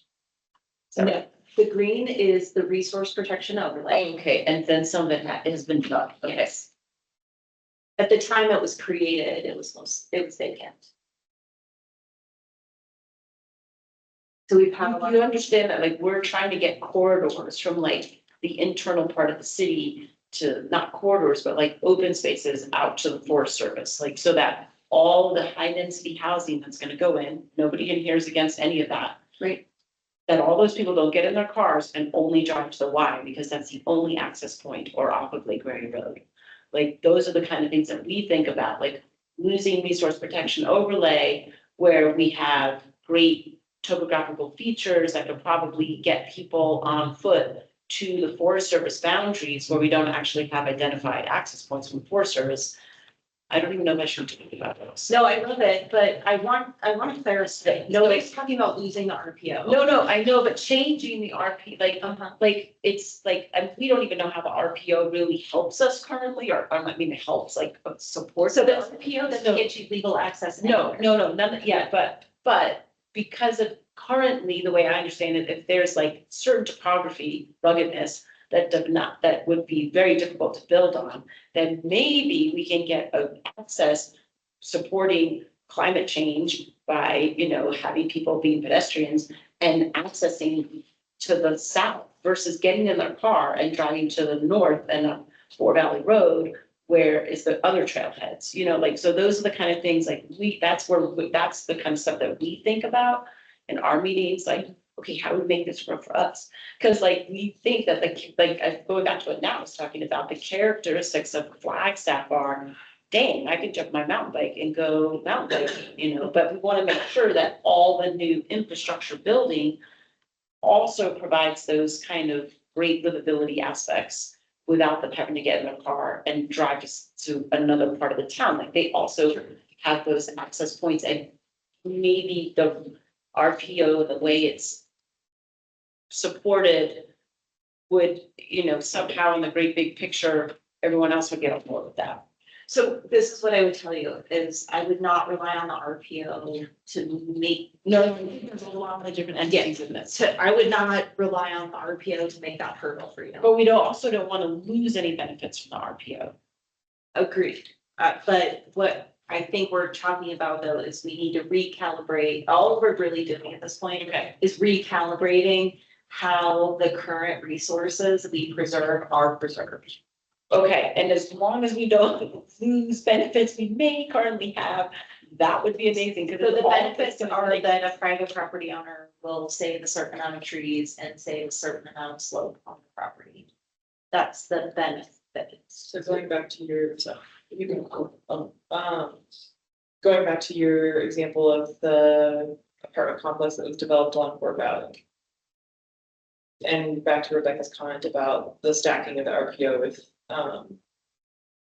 Different resource. Other resources. Yeah, the slope, sorry. Help clarify for me, I think I'm envisioning the property that you're. The older properties next to it. I'm assuming is like, we're talking about the apartments that are along Fort Valley by Fratelli's and the station. Yeah, Okay, so like the older properties there, those old townhomes have like the stacked garage, loft apartments, and then slope behind it. So that developer had a different requirement as far as what they needed to keep in terms of trees. And the new one, explain to me how that happened. they're not in the resource protection. So why did that happen? Because it's just a I steep. can't answer that question for you. I don't know why it was not included in our RPO. It's just not. I told you the general guidance for when they did the overlay was everything that was essentially vacant and was over 5 acres in size. By all intents and purposes, it should have been in the RPO, but it was not. So then one more block to the south of that apartment complex is 2 acres for sale. And they can't develop like a higher density Every development. person with that property wants to do, so they want to do more than, so when you have 2 acres in the middle of the city, it's worth a lot of money. And most people want to come in and build it at least to maybe not the maximum that they're allowed to, but close to. So when they see that, they think, oh, well, the zoning allows me to have a 6,000 square foot lot. I want to subdivide this. Right? So they want more lots. And actually, I think the last couple of times I've talked to somebody about it, they want like 2 or 3 lots out of it. The problem is that it's not desirable to put those houses down on the Fort Valley side. The desirable place is to put them up on the top of the hill. Is really what everybody wants to do. And that's where the slope is. And part of that slope is not. Part of that area there, I don't know if you've ever walked it, but people have come in and part of it's man-made, part of it's not. So, but the idea here of going in and mapping whole complete ridge lines is to try to preserve an area in its entirety rather than like piecemeal strips. Like a developer can come in and they can disrupt 15% of the slope, but if everybody came in separately and pulled out their 15%, you haven't achieved the overall goal of preserving that ridge line. So what the consultant found is that in other communities where there were hillsides or slope features that they wanted to preserve, calling those specific features out was much more beneficial than trying to allow a developer to eat into a slope 15% at a time. So we would get a ruggedness map and an aspect map, a Yep. map, and we would use, you know, GIS to identify this, and then site, we go out and ground truth. Can I add something? I think too, like, an interesting thought is just, we talked about the sustainability menu earlier, but just thinking about other development standards that can be used to encourage access, like better connectivity between parcels. So I think that's a tool that can be looked at in the development code itself in terms of encouraging that access, but also potentially as in our potential menu of standards, like if we want to incentivize connectivity, that could be something. There's just other tools in the zoning code. So I think that I would say that RPO, like, it has benefits, but I previously worked as a development review planner. It's really challenging to implement right now. It doesn't really meet the stated goals.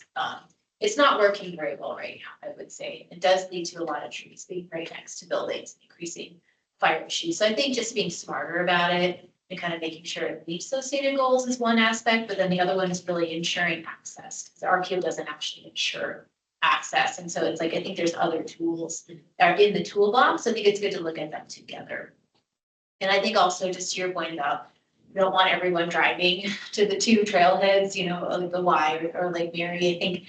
I mean, that's a critical part of the city's climate goals too. It's just getting people out of cars, providing more multimodal transportation, more transit. And so I think connectivity is a huge part of that. So I think that's where these goals, like all these code sections that Tiffany talked about, like they really do work together. We really have to look at them holistically, but I think this is a good example of where we can meet housing, climate, and open space goals at the same time by providing better access. And I think that higher density housing in some places maybe not sprawling out there. Because there's more opportunities for connectivity in other locations. So. So we do have other provisions that we're working on.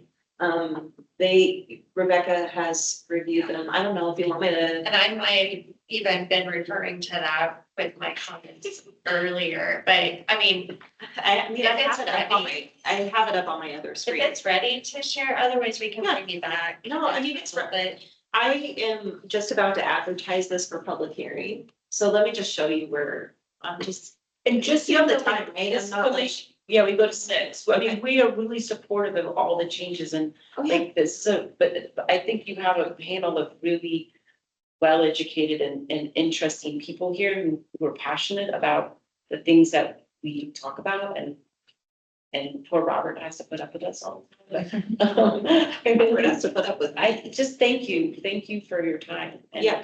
Too. So I'm gonna jump you, so we're writing a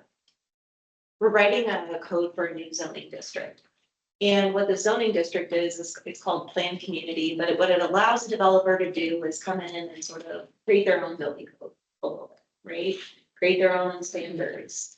And on a master plan community, it's meant to offer them flexibility. So when you think of like a Canyon Del Rio or a Timber Sky, when those developers come in, each piece of that development is zoned something different. When you zone a piece of land, you have to tie it to a legal description, right? So you can't budge. There's no wiggle room unless you go back through this rezoning hurdle, right?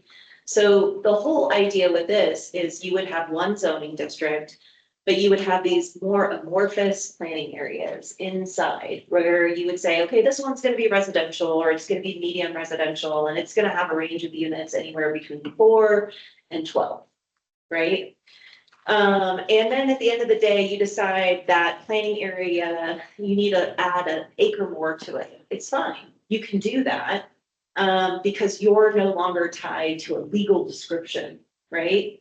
So that's the trade-off. That's what a developer gets is they can take and master plan a larger area and not be held to an ordinance for 20 years and have planning staff hurt themselves trying to apply an ordinance that's 20 years old. So when you say, so they get 20 acres in this township range and section, and instead of tying each code or zoning code to a specific lots, because that's all divided into lots, you're saying that the whole thing could just be zoned, whatever it's zoned, which would allow for these 3 lots over here to be this kind of density, and these 7 lots over here to be this density, and these 6 lots over here to be open space. Yep. And none of those are tied, like these 3 lots over here aren't tied to a legal description. So at the end of the day, you decide, 10 years down the line, the market has shifted and really you want 15 lots over here and 6 over here, as long as it's equating, right? So you're not overly changing the density or intensity of the development, because there are some. But you might be changing the location of your trail, of your connectivity. So there are provisions in here for if you should change some fundamental characteristics of the development, that you're going back through a rezoning process. But if you make more administrative or minor changes, those are things that can be administratively approved. So it gives us a bit more flexibility. So what happens a lot of times we rezone properties, we say, okay, it's gotta be very specific and this and this and this, and then you have to go through the process of rezoning it anytime you want to make a change. So this is just trying to make the process a little bit simpler, but in this, one of the trade-offs for giving you this flexibility is that you give us common space. That common space is 20% of the gross area of the site. That common space has to be conservation based. And that can be natural undisturbed landscapes such as natural washes and floodplains, wildlife corridors, native plant habitats, ridgelands, geological hazardous areas, archaeological, cultural, and historical sites. It's not meant to be all inclusive. Multi-use paths can also be included in this conservation. Multi-use paths. Path. Oh, trans, sorry, for trans. Okay. Trans. paths? The planning director and the pros director had the ability to tweak this number, right? Because I know the minute I put 10%, that something's gonna come in at 11%, or it's gonna come in at 9%. There could also be a site which we have absolutely experienced where they don't have any conservation-based equity. Maybe the site was burned, they don't really have tree resources, there's not, maybe the site is just too small. That would then just bump it into the recreation category, which is the next 10%. So the next 10% is meant to serve as a recreational element. Could include recreation amenities such as playgrounds, sports fields, ramadas, parks, picnic areas, the multi-use paths and trails. And they're all open to the public. So the conservation-based stuff is not required to be open to the public, but the amenities are. The other part of this is that every planning area, so if you say over here is my sort of commercial hub, maybe I want to have industrial because it's good include industrial. All of your land use areas have to be connected by a foot style trail. So Is that parallel to a road or is that? no. It's meant to be not part of the roadway. So this is a setup. The purpose, one of the purposes behind this is creative residential design sometimes needs different levels or different types of streets. When you go and you look at, like, I said townhomes, we don't get a lot of townhomes. When you go in older townhome developments and you look at them, they have a much narrower street standard a lot of the time. Sometimes they don't even have sidewalks. Now, I'm not here to argue which is the best or preferred, but if you already have a master plan development that's already connected by an alternative system of trails and paths, it might make it more palatable to allow a different style streets.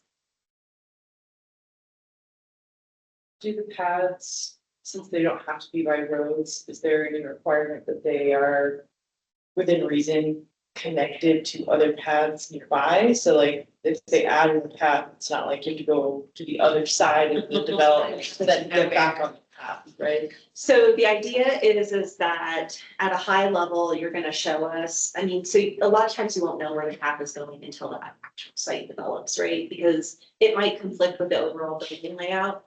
What we're really looking for at this high level is just a basic, like, these lots will absolutely connect.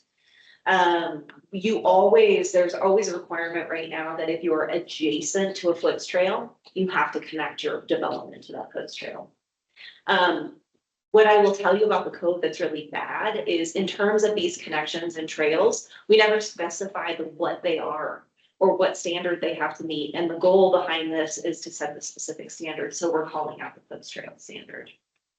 And then if the foots trail standard changes, and in the engineering standards, they develop alternative levels of trails, but the idea would be to match whatever's in the engineering standards if alternative levels of trails come online. So when you talk about there being wildlife, you're not talking about wildlife corridors, but you're saying 10% of the land could be designated as wildlife habitat or something like that. I don't quite know, but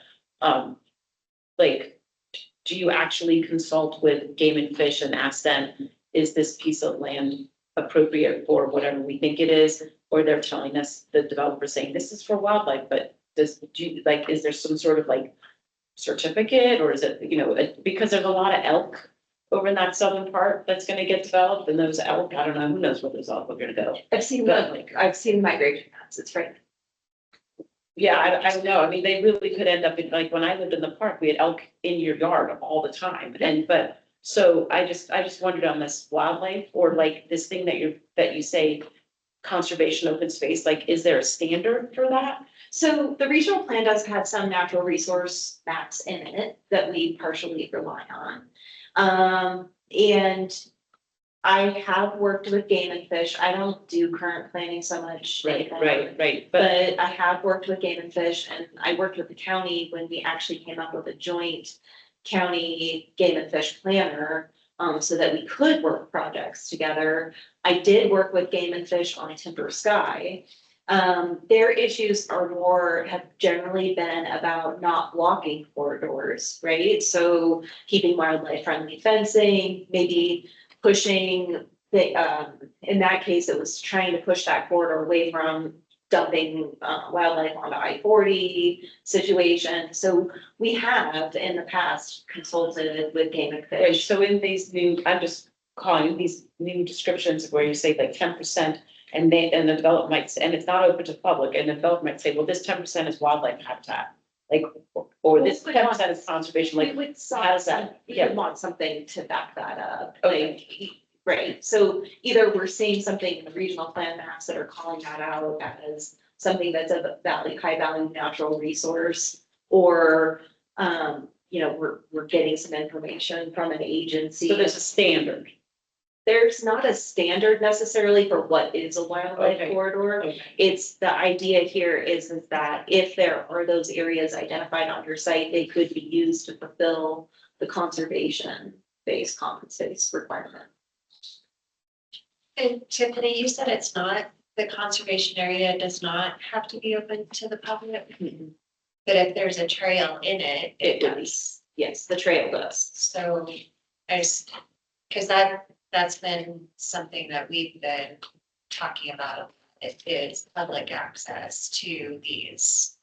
If they do develop a small park as a neighborhood park, for example, the whole community should be able to go check out that neighborhood park. Similarly with any trails in a conservation area, if we allow them to do that. And I thought there was language in there about connectivity, like it can't just be a trail to nowhere. Right. There is language about connectivity there too. Yes, well, so part of it is I have to have this connectivity plan. I'm trying to work with transportation to come up with some very more specific connectivity standards. Often we want to see it on a street or a block or within within certain parameters, because we also want to make it as easy as possible for people to bike and walk. Right, yeah. But I also think, like, I'm excited about this because I hope future developers will use it. But I think this is a way that allows for some flexibility, allows for conservation area that is accessible to the public with a trail through it. And it feels like that neighborhood feel that we've been trying to. And this is because a developer will be allowed to zone 400 acres, however it's zoned, and then have the flexibility of not tying the specific development to the lots, and they can. And, you know, I just have to say, like, these ideas are like 50 years out on the road. Like, I mean, they're way down there. I mean, that thing is hard for me to fathom, because I want to make sure it's all locked down, like, right now. That there's gonna be connectivity and that there's gonna be conservation, but like, as you say, like, who knows? I mean, it could change, and they have plans to do this, and then they have plans to do that instead. Yeah, I mean, and developments change, whether you Yeah. make them go through 8 months of hurdles or 2. But the other thing about this is that, you know, I'm dipping the toe in this idea of really fleshing out what common space is, because if you look at our code now, common space is pretty bad. It's like the landscape areas, the RPO, setbacks, it's not meaningful space. And we've known that for a while. So, you know, by sending this out to a lot of the developers, I'm not getting feedback in any way, shape, or form that they object to this. And in fact, they're embracing it. So what this tells me is that I can go jump in the other sections of code, and where we require that 15% common space, I can change it to 20 safely, right? And I can add in these other stipulations. So these are things that you can change, and then you can just tell city council to, I mean, like, you don't have to ask city. Okay, right. Like, you can explain to them and you ask, and then they. Yes, so that's our goal, is start with this as a trial. And then if this is working and, you know, so far the pros feedback has been good. The goal could be to expand this. So there's always a strategy when we work on code. And that is that sometimes you give the little bit of a better, or you give a little bit additional requirement to a developer when you give them something. So when we're bumping up the density, this is also something that we can add in. Yeah, we've we've talked talked about about mitigation and we've talked about like, what other cities do. And we've looked at some of those things because we're working on our master plan for open space and, others. Yeah, I mean, there's some give and some take and open space in our terms, not common areas, but like open space is definitely something, one of those things like, well, you give us some open space and then you can have this. And like, we haven't been that great at that in the city, town. But to be, it does seem like a good. I mean, if Rebecca says it's good, yes, we The goal is always to be selective. If you always try to have every project deliver everything, you will never succeed. And so it's about putting it in perspective and scale. So if you want like every apartment complex to have this really nice open space component to it, it might not always happen, right? We do the best we can. It might not be what here's the other thing too, is we write code all the time. How somebody goes out and uses that, so that's completely shocks me. Like, wow, I had no idea that would actually meet the code, but it did. So you never know what somebody else is gonna think of on the other side of it. But at the end of the day, what I wanted to tell you about this RPO site is this piece of property that doesn't serve a benefit to really not a lot of people and really isn't part of a healthy forest system because it's disconnected. At the end of the day, it could provide 150 more units. And so sometimes you also have to realize that if you want open space on every single property, you will lose out on housing units in the market.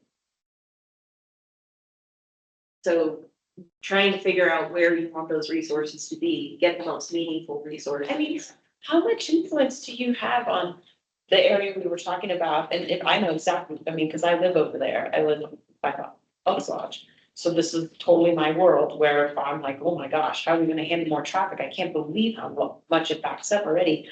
But if you put 3 houses up on the top of that lot and somehow the bottom part remained open, then you really have disconnected because you've got this ponderosa pine forest over here and this oak forest thing up here. And I mean, I don't even see how it all works.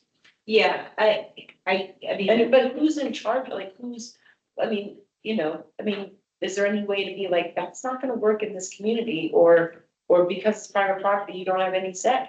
well, everybody has a certain level of property rights. So if we were to take somebody's complete reasonable use of the property, we would have to compensate them. That's step number 1. So, we've got to be able to find reasonable accommodation and maybe at the end of the day, it's only 1 house.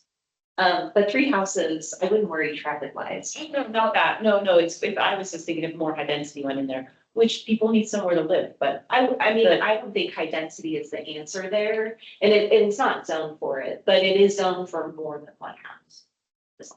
So, question, you kind of touched on it, and going back to like the poop woods behind the apartment.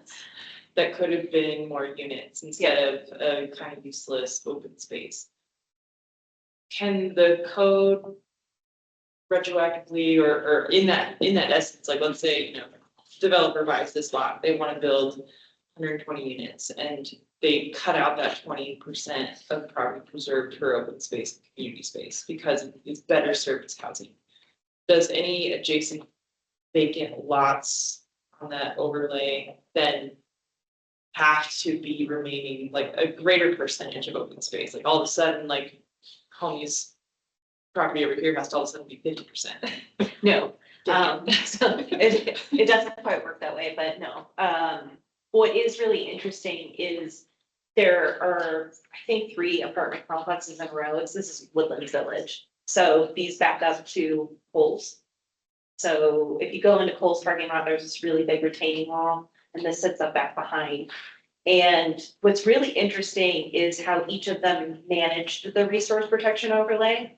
So one, all of the trees are throughout the site, right? So the development goes front to back and there's really no significant pocket like this developer. So what we often see is a developer just goes, yeah, I just don't want to touch that piece over there, like it's a little bit hard. And honestly, why it's hard is because there's a rock outcropping at the back. And we're actually still going to preserve that piece. I told him, like, you definitely want to stay away from it. There's 3 really big DBH trees on that site, and other than that, there's not a lot. There's the old logging stumps on it, so, I mean, it had been logged at one point in time. But there wasn't, like, it's not a terrain that was conducive to just going out and walking on. And there were no designated paths or anything like that. They had they put up a chain link fence between it and the adjacent complex, but everybody just cuts through the fence, like you can see where it just cuts through the fence, which also then just adds further to the trespass issue. So yeah, it's just this hard balance, right, of knowing that you want to have the natural feature, because it is beautiful, and if I lived there, I'd want to walk my dog there too. But at the same time, also knowing what it could be. And it's really in this like secluded area that doesn't, I don't know. And then the fire department just tells me, you could just cut all these trees. Okay, Okay, Bruce, is one last question and then we're gonna wrap it up. I'm, for example, the southwest corner of Woody Mountain and Route 66, where there was a fire about 20 years ago. It's yes, pretty much just. Yep. Mhm. Resource, one thing is there a way, if you're a developer to provide what I can call in lieu areas? That area doesn't have a lot of cool value, but there's a plot 2 miles away that's right in the middle of the Woody Mountain Wildlife Corridor. Can I buy that and say that's my contribution, rather than having it here where it's pretty low value stuff? We can get some really high value over there. so what you are missing out of that is what they did preserve. I'm just Yeah, using that as an example. But I just want to make this point that when you have like a low value portion of your property, there might be another high value. So where the Foots Trail goes through Timber Sky, that's all of their open space.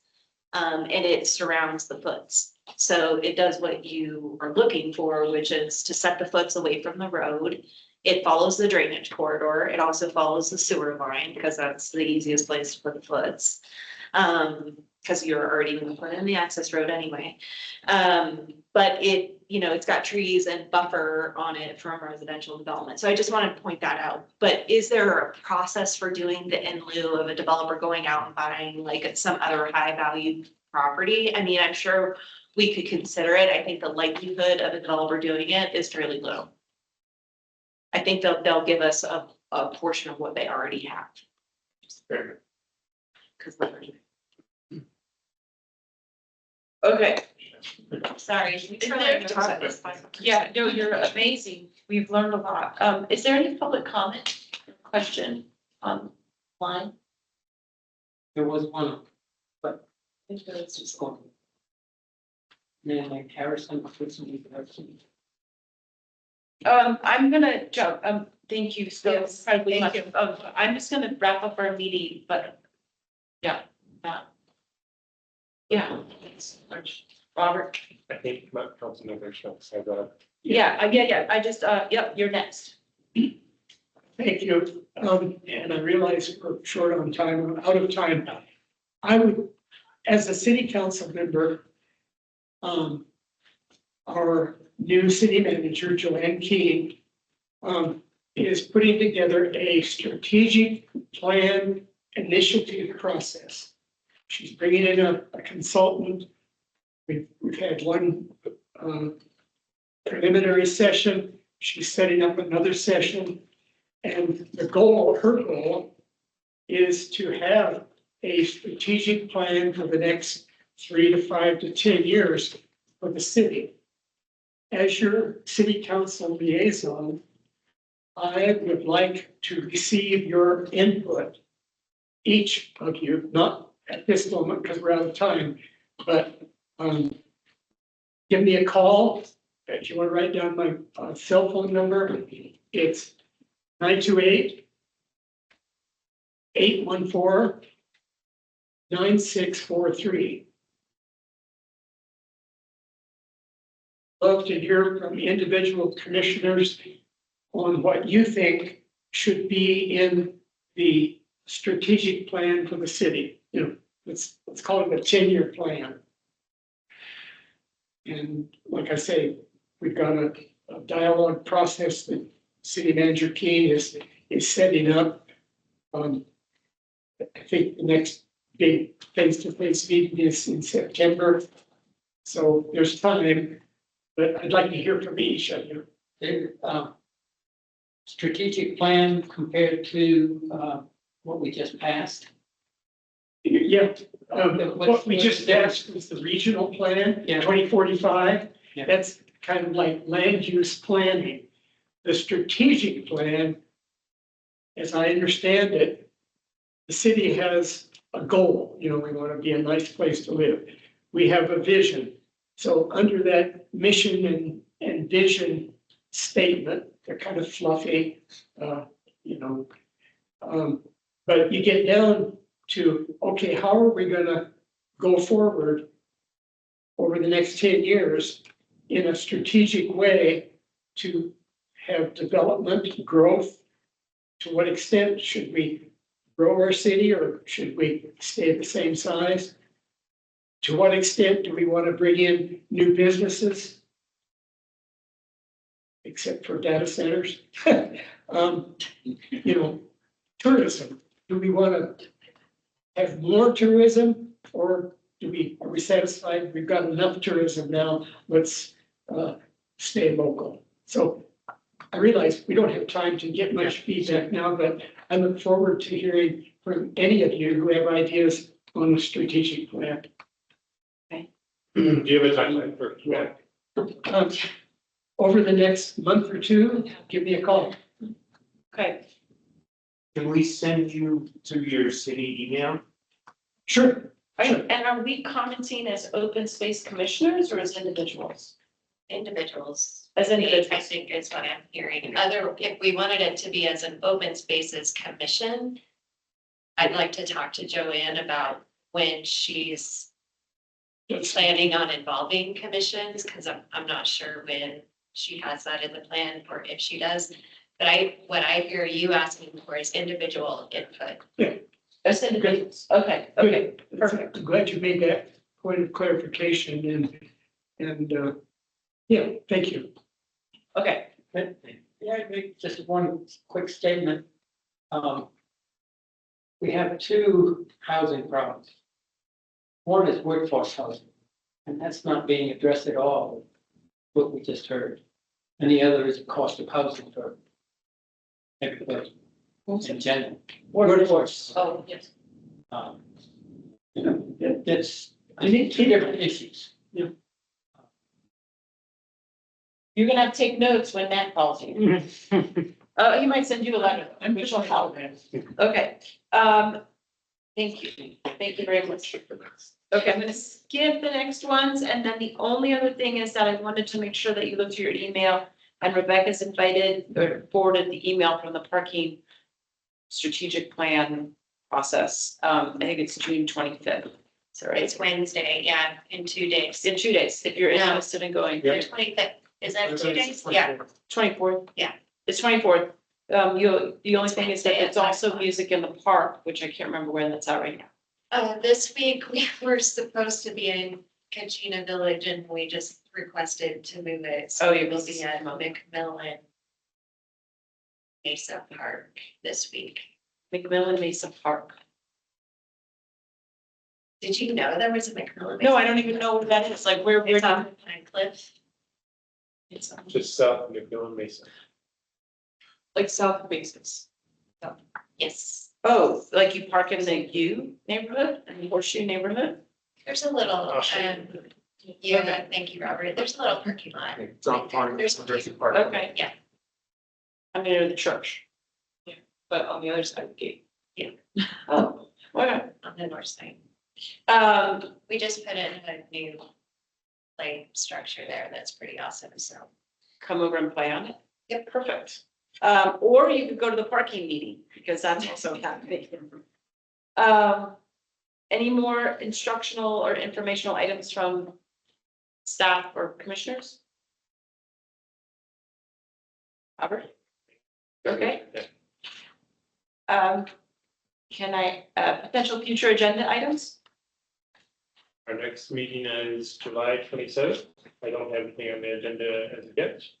Yeah, I think she's interested in seeing it. Great. Can I ask for it to be adjourned? you can just. Oh, I adjourn the meeting. All in favor, say aye. There we go. Thank you, everybody. Boy, that was informative. So we said, going to go. Well, actually, let's just look at where I live. You got And it. then- Yeah, yeah. Yeah, sure.